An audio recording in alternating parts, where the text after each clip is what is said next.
my vision was it needed to be really retail, so not your first fix stuff. It's purely bathrooms. So, like I say, when someone comes in, it's that experience. So you're going into a nice car garage, you sit down, have a nice coffee.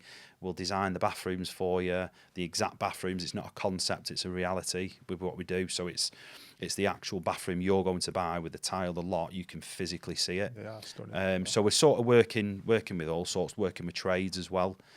So yeah, that's another amazing business. Honestly, it's phenomenal business.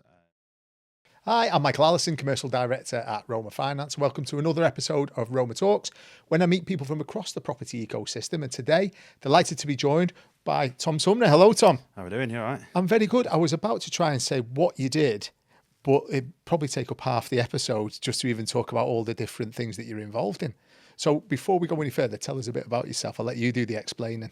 Yeah, Tom Sumner from Blackpool. Before property, I was in the military. Spent 10 years as a paratrooper in the British Army, and then obviously did op tours, obviously Afghan and Iraq. So I spent quite a lot of time in the Middle East, and then from there, I was a high-level medic anyway, and then went across into the bodyguarding world. So I was working with multiple companies, so across the world, so American companies, Chinese companies, and whatnot. So I spent another just over 6 years. It would have been in Iraq, to be fair, doing hostile environments stuff. Ran projects out there. I was team leader on quite a few projects, and then ended up running, being the project manager on a multi-billion-pound contract with the Chinese. So, and then I was doing property along the way as well. So I've been in the property game for 19 years now. So, but in the quiet, I'd say, because I just keep myself to myself and just. I'm into all sorts, as you know. Yeah. But yeah, that's sort of a quick fire, 60 seconds of it. So as a paratrooper, did you actually do the jump out the plane, solo parachutes, all that? Yeah. So I've jumped, obviously in the UK, I've jumped in a few, Cyprus, Egypt, a few different places, doing different types of things, trialled the C-130J, so trialled new aeroplanes, jumping and stuff like that. The things you do when you're younger. Wouldn't do it now. So yeah, no, I've been... spent a lot of time living in the jungle, obviously living in the desert, being all over the world doing stupid stuff, as you do. So you've done all around the world, done all that stuff, high-risk stuff, and then you come back into where it all started, back in Blackpool. Back to Blackpool, yeah. So when you said you did property on the side, how did that happen? Did you just go through that? I bought my first house in 2007, just before the crash. Made quite a bit of money on, to be fair, when I sold that.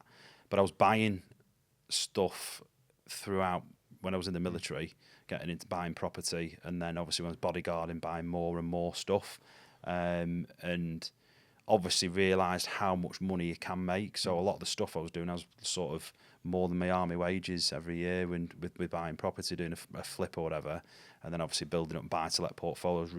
Not really thinking too much into it, because obviously I had a really, really good career. Working as a bodyguard, but didn't really think too much of it. So do a house, refinance it, obviously pulling all my money out. I mean, none of my properties owe me anything, as you've seen what I do, but they don't owe me anything now, and that's obviously the beauty of property. But I just sort of got to a point after joining them, because I left the military because I paralysed my right hand side, my leg, in the military. So for me, my progression, because I went back and I started at Harrogate as a recruit there, and then actually ended up there as an instructor. And then I was pre-parachute selection instructor as well, as in the gym, working in the gym as well, training people for P Company. So I did that for a while. And obviously, when I went to training depot to train recruits, I got injured after, I think about 2 years. I got badly injured, and then decided, it took me about, I would say about 4 or 5 months just to get back to walking, about 6 months to be able to start running. So I was at Wheaton Barracks. Funny enough, my dad took me every day to Wheaton Barracks to get back to sort of being able to move. But it's weird, because like you don't think about walking, and it's the weirdest sort of feeling, having to think about being able to walk. So obviously I was with different medics, different specialists, and some of them are like saying, might take you years to be able to do it. You might not be able to walk on that side, on the right hand side. So I was like, this is not me. And it was basically full until I'm getting everything. So my dad took me to physio every day. I was just relentless in trying to get back to where I was. So then ended up going back to Harrogate, and probably about 6 months in, and then just sort of tried to go through all these different fitness things, because I was absolutely obscenely fit, because obviously we've been a para anyway, but in the gym you've got to be ridiculously fit anyway. And then we just made that decision where, look, I need to leave, because I'm not going to get to where I want to be. So I made that decision, and then obviously the military knew I was leaving. They then employed me. They wanted me to work there as an instructor as well. So I actually spent about four months being employed by the army, and as a civilian military instructor as well. So it worked out quite well. And then went out to Africa, and did all my bodyguarding, SWAT training, special weapons and tactics, all these different things, high level medical training, and then put my CV in. Had enough of doing stuff with the military, and thought, well, I'll go back out to the Middle East and work as a hostile environments bodyguard. Why not? So that'll go back to it's a bit of a natural progression, to be fair, for military lads anyway. But yeah, then just started. I was buying property throughout that. Got to the end of my sort of journey with doing the close protection. And I was getting a bit bored. A lot of stuff went on out there. It was sort of when all the ISIS stuff happened and all that as well. So there was a lot going on. I dealt with loads of different incidents out there, loads of medical incidents which I was involved in, because I was sort of a tier 1 medic. I was a high level medic out there. And I just thought, enough's enough now. I've been away. Sometimes I was away for 6 months at a time. And I just thought, enough's enough. And then got offered a job for project management. And it, like I say, from there it just sort of snowballed. So I was doing commercial conversions. Obviously I was doing all my houses and stuff anyway. Commercial conversions, then got into new builds, so built housing estates. Never done it before, but as being the way I am, you can do anything, can't you? So put our heads together, got the right team around me, and we just set out on a bit of a journey. So we were turning houses around in like a month. So we were buying and selling stuff, doing stuff with building my portfolio up, and then obviously COVID hit as well. But I was fortunate enough I'd done that much in a really short space of time. I could sort of just sit back and just go, well, I've got a nice portfolio, had the right tenants in there, had all load NHS tenants across my portfolio as well, so everything was being paid, and I've just sort of grown and grown and grown. But now it's just, I'm doing that much, as again, you've been to some of my stuff, my projects anyway, haven't you? So got into all the buying hotels and converting them, but that's another story. I suppose what I got from just listening to that piece is that when you do something, you go for it to do it the best that you absolutely can. Even the physiotherapy was all about, you want to go back to being you left the army because you couldn't be as fit as you was. You've gone into close protection to actually run the big multi-billion pound. So everything you do, and then actually the things that you do in property, it's exactly the same, isn't it? Just tell us a bit about, you mentioned the hotels there. It's really interesting. I mean, I think with property as well. So I'll put it back to everything I do is I bring everything across from the military into what I do with property. It's just about when people talk about being relentless, like I say, I will literally outwork people. This is what I do. It's people will say, how the hell are you doing all this? Do you actually get any time to sleep? Yeah, but everything's managed and controlled. So like, yeah, you're doing long days and everything else, early mornings, late nights, but I'm used to that. I'm used to absolute carnage. So I thrive off anything being super difficult, because my sort of job when I was out there project managing, and I've got guys on the ground, everything's about mitigation. Obviously very serious, someone could get killed, but it's all about really finding sort of little tweaks in things and going, actually, could it be done in a certain way? That's why I'm very good with strategy with property as well, with some very, very creative stuff I do, because I find sort of flaws in things, because it's sort of a natural thing for me to do that, with being obviously working away in them sort of environments. So I sort of bring that into what I do. But what I found with property generally, it's sort of quality or quantity. So, but what I've sort of managed to do is create quality with quantity. As you've seen with Swish, it's there's a chain of sort of, when I wanted to do sort of the service departments, it needed to be a chain. It needed to be a brand where people know that's a Swish apartment. And I think with looking into every minute detail, I think with service accommodation, you're either better or you're cheaper. Once you're in that middle ground, it's very difficult. And I say this to my mentees as well. You've got to make sure your market is right. So if you're going to be cheaper, you need to be efficient.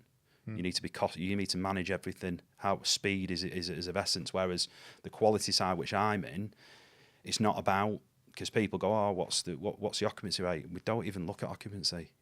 We're not interested in that. We don't want 90% occupancy in our beautiful apartments. We want to have a nice sort of 60%. When you've got rooms at £500-600 a night, like I say, you don't need to have massive volumes. We don't want that. We want to be somewhere where someone comes and they're really impressed with it. They're enjoying it. They're going to somewhere where, like say, some of the bathrooms in there, like in the Royal Enclosure we've got, it's like 70-80 grand bathroom. So people are able to go somewhere at a really small price, but being somewhere where it'd be in a millionaire's house. Yeah. So we're sort of offering more. So we're in that high level market, but we're sort of managing to do it on sort of quantity as well. I think what's interesting as well is that it bucks the trend as well, doesn't it? Obviously, the Blackpool area. What is interesting? You've gone all the way around the world, and all your investments predominantly Blackpool, which is what you know. But the Blackpool area isn't synonymous with that high end piece. But you're still 60-70% occupied of quality people who still want to stay. Yeah, I mean, I do all the market research. There's market research and being really detailed at everything. And like when we first sort of launched, I mean, we did all the sort of data before that, and understanding the area. Because it's all right going, well, because nearly all property investors will go, well, what's going on with that property? What's it comparable? But I'm looking at, right, what's happening in 5-10 years? That's what I'm looking at. I'm looking out. So you're holding this for the long term. Yeah, but looking at what's going on in the town. Is there other interests going on in the town which are going to supplement what I'm doing? Yeah. So I'm looking at absolute, because this is what I do. I'm looking at everything as much as I can, whereas people get hyper focused on certain things. We're going, how much is it going to be worth here? What's the ROI? What's this?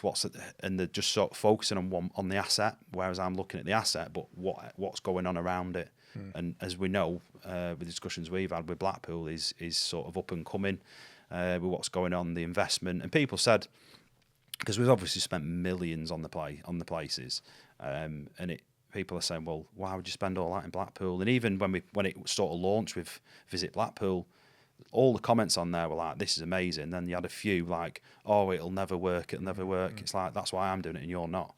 And this is because I back myself in what I'm doing, and it has worked. And just a fine example, last January, and bearing in mind last year, our best day was 31 grand in a day in bookings. Wow. Our best week was 65 grand in a booking. So it is working. So from last January, this January, we doubled our bookings, so month to month. Last February to this February, by the 15th of February, we'd quadrupled the bookings. And is that because you've built the brand as well? We've built the brand. There's a few factors. Obviously, the brand's sort of getting there. Our social media presence is massive. We work with a lot of influencers, celebrities, A-list celebrities, singers, and everything else, comedians. So anyone who comes into Blackpool, we try and capture that. So we're on it. So like last year, you had Shania Twain and Rag and Bowman. This year, we've got Teddy Swims, and we've got Michael Bublé. We've got loads of bands and all sorts on. So we reach out to the agents and everything else, and I've got a good rapport with say Strictly Come Dancing, so we get them in. So it's sort of the brand's picking up, plus your sort of online presence is growing and growing all the time, whether it be on Booking.com and everything else. But we're in a completely different market to everything else, so we can't go on all these apps and stuff where it sort of tracks and because we've not really got a comparable, which is great because we're sort of on our own, but we're getting all the bookings in. Well, I suppose it is that when you're targeting the clientele that you're targeting, they're not on the apps 9 times out of 10. Yeah, they are through agencies, through word of mouth, through net promoters. and that starts to swell, and then actually they make it an aspirational product for people Yeah, to use. And I think you're right, there is a lot of investment coming into Blackpool that will also bring probably a lot of senior professionals who will need it for other stuff. That's what we're seeing that now. So we're getting like quite a bit off from, like, you've got your Silver Door, which we work with underwriters, insurance companies as well. So we can sort of get, if a family's got a 4 or 5 bedroom house and they've maybe had a house fire, they can come and stay in one of our apartments. But we get a lot of work from them. We get a lot of corporate work, like we've said. There's a lot of industrial and construction work going on in Blackpool at the moment. We're seeing that now. So we've got some other companies sort of specialising in sort of senior management quarters. So again, we're working closer with them. So it's getting busier and busier. We've got our own in-house team. So with the standards are always high, we can control that rather than outsourcing cleaning and stuff. It's all done in-house now. So we're sort of, even the only thing we don't do in-house is our laundry. There's no point. So we use an outside agency, and they're like going, how the hell if I had the conversation and they were like, you're literally keeping us in business through he said January, February, we never have anything, and now we've got this. We sort of use this company like, you're basically 95% of our work is coming from you, which in January, February in Blackpool, and this is what I love about Blackpool, it's going to start slowly becoming unseasonal, which if it becomes unseasonal, then everybody profits around that area. So it's a win-win for us. So that's it, that's all you're doing then? Or is there anything else? Well, I know there's loads more. Flow. Yeah. That's another development. I've just we're at the back end of that now, and obviously you come to visit, it's completely different now, and that is a big luxury bathroom showroom. Because I spend so much on the developments with bathrooms as well, I thought there's no better thing than just have my own sort my own development out and build a showroom. So that's going really well, really well. I mean, we're fifth week now, we're open, but getting loads of clients, loads of development work. And again, it's sort of unique because we are developers, so we sort of work with developers now. We understand what they need and what they want, and then we get support as well from our suppliers, so we can support others' development. So I've had loads of meetings. Like I said, with the first day, we were sat down on Zoom with interior designers, 18 bathroom job. It was a £9 million development. It was only 3 houses as well, so beautiful, stunning houses. It's not Blackpool though. Definitely, no, it's not Blackpool. One day. One day. Yeah. Well, if you go to live in St Anne's, they'll be there. But yeah, so we're sort of working with developers, working with obviously normal retail, but we wanted it. I wanted it. My vision was it needed to be really retail, so not your first fix stuff. It's purely bathrooms. So like I say, when someone comes in, it's that experience. So you're going into a nice car garage, you sit down, have a nice coffee. We'll design the bathrooms for you, the exact bathrooms. It's not a concept; it's a reality with what we do. So it's the actual bathroom you're going to buy with the tile, the lot. You can physically see it. Yeah, stunning. So we're sort of working with all sorts, working with trades as well. So yeah, that's another amazing business. Honestly, it's phenomenal business. So we're at the back end of that, and then... So now you're finished, I'll come back around because you promised me a good coffee machine. The coffee machine, that was the biggest thing I was looking forward to, to be fair. But then that's that sort of element, because I wanted to sort of create an ecosystem for what I'm already doing. So when I'm doing my own developments, I'm sort of supplying myself. And then next month, we're starting another amazing project, another huge project, is going to be a business and networking centre. It's going to be everything can be done there. So we're putting immersive screens and stuff in, and there's that much going on. And I'm going to be teaching there as well and doing sort of classroom work. I'm going to be, obviously my mentees will come in. I'll be teaching stuff in there. I'll do sort of seminars from there, and I'll be doing, like say, one day events where I'll be talking about, say, leadership, business. Because, like I say, when you've got entrepreneurs, it's a very lonely place, isn't it? So because you're on that sort of mission to get where you want to be, so it's sort of being very detailed. Because I work with a lot of entrepreneurs, people who are like doing phenomenal things, but they really do struggle. I've particularly one I've been working with. He's worth nearly £1 billion, but they're still deflated. And you think it's not about money. there's other things what come into it. Yeah. So what's your goal and how you're managing your day to day as well. So I work with other entrepreneurs, sort of getting into detail of what they can do in terms of the day to day and what the sort of really working hard on the goals and saying, do you really need to do that? Can you outsource that to give you more time? And I've actually done I'll be putting a really good reel on tomorrow about it. It's just a reel about a bag of washing. And I go into detail about the bag of washing, what I see and other people are seeing. It's crazy. The stuff goes in I'm there. looking forward to watching It's just detail, and you'll go, Jesus. When you look at something in that detail about something, and it's all about time, because that's the only commodity which is in demand. Like you've only got a certain amount of time. So I do sort of really good reels, and my socials is absolutely Well, I was going crazy. to say, part of my daily routine is to have a watch of your 5-6 stories that you put out. Yeah. What got you into the social media side of stuff? Sam Cook's to blame for it. Yeah, because I first obviously met Sam a few years ago, and like I said, I did everything in the dark. So I did everything. I just crack on and get stuff done, and do it to the best of my ability. And I was doing all this, and like I say, I don't need to shout about it.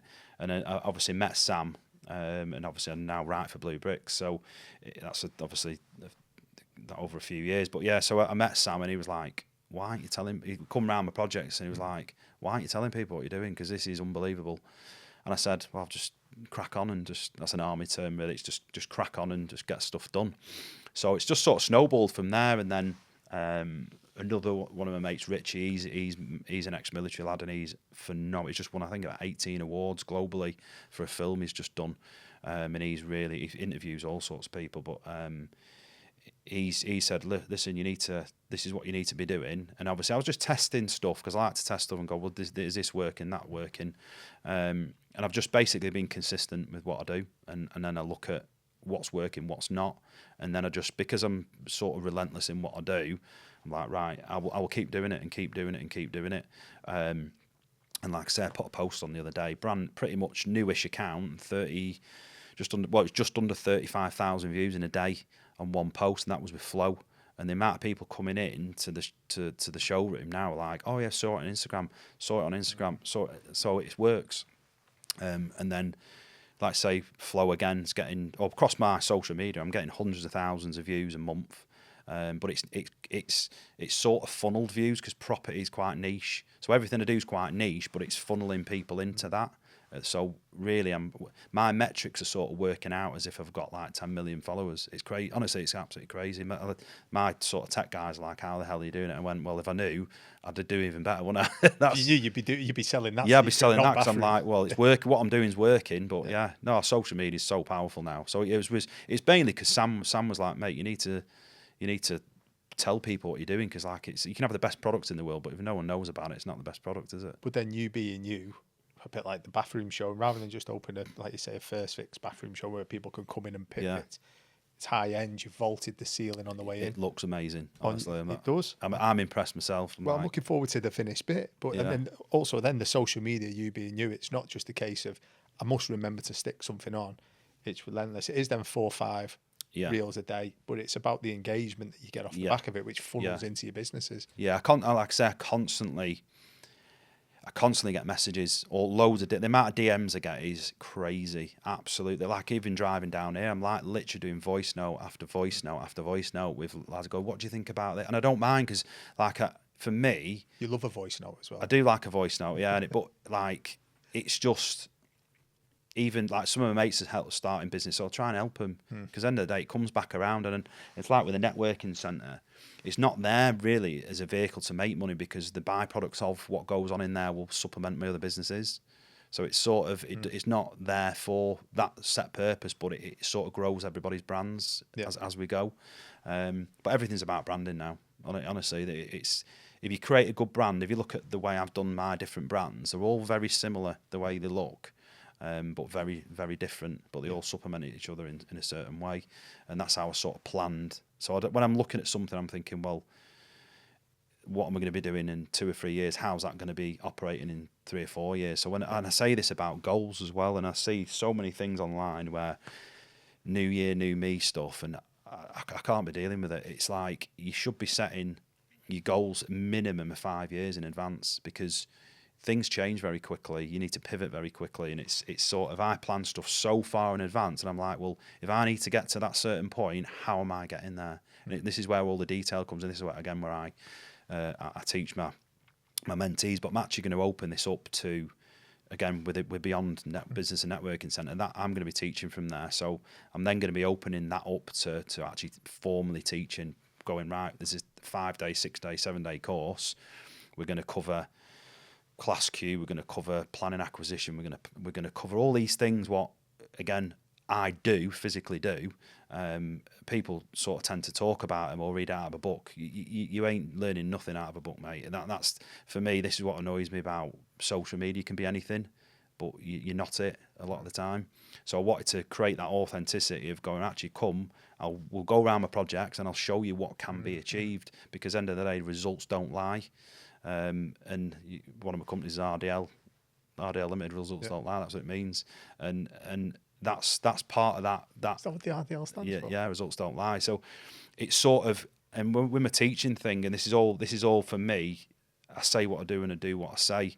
And for me, I wasn't prepared I mentor people, but I wasn't prepared to go and stand on a stage and talk about something unless that building I'm stood in, I own. That's for me is important. Because you can talk about what you want, but if you're not doing it, you shouldn't be talking about it, especially when someone's probably got the life savings and it's so important to them. They're handing money over.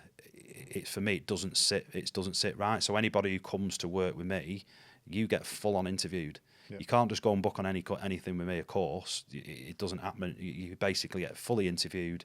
And if you're not in the right position financially, if you're not in the right position mentally, you're not in the right position to who is wanting to go and get it, because I don't want to waste my time either, because I've only got a set amount of time. I want to teach people I want someone to be an entrepreneur in property and look at everything, because if you look at everything, you can do anything. Yeah.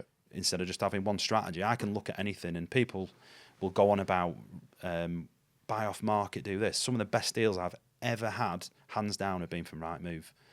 But because I know what I'm looking for, that's why they've been good, because I've created a deal from nothing. Something sat in commercial when it should be in residential.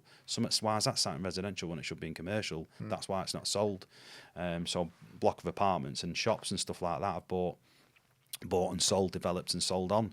So it's sort of being an entrepreneur. It's important for me to have the right people in there, because everything for me is environment, and that's probably the most important thing. Cool. So after all that, do you do anything in your spare time? Yeah. Yeah, I do get time off. Like there'd be non-compromise. Sundays a no-go. Anything to do with my son's rugby or my son is, I don't care what it is, he comes first.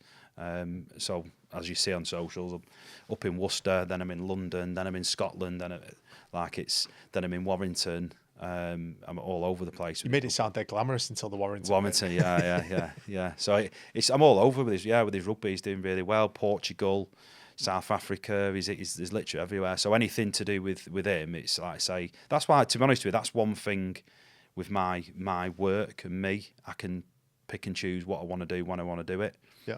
I can just go around taking time. I generally, for me, taking time off is relaxing, and if I'm doing something, then it's sort of relaxing for me, as mad as it sounds. But it's not a case of, if I know I'm not going on holiday for the next year, so be it. If there's stuff what needs to be done and it meets my sort of end goal, that's what comes for that's part of it. Perfect. Tom, thank you very much for coming in to see us. Really enjoyed chatting about it there, and thank you very much for everyone watching at home. Thank you.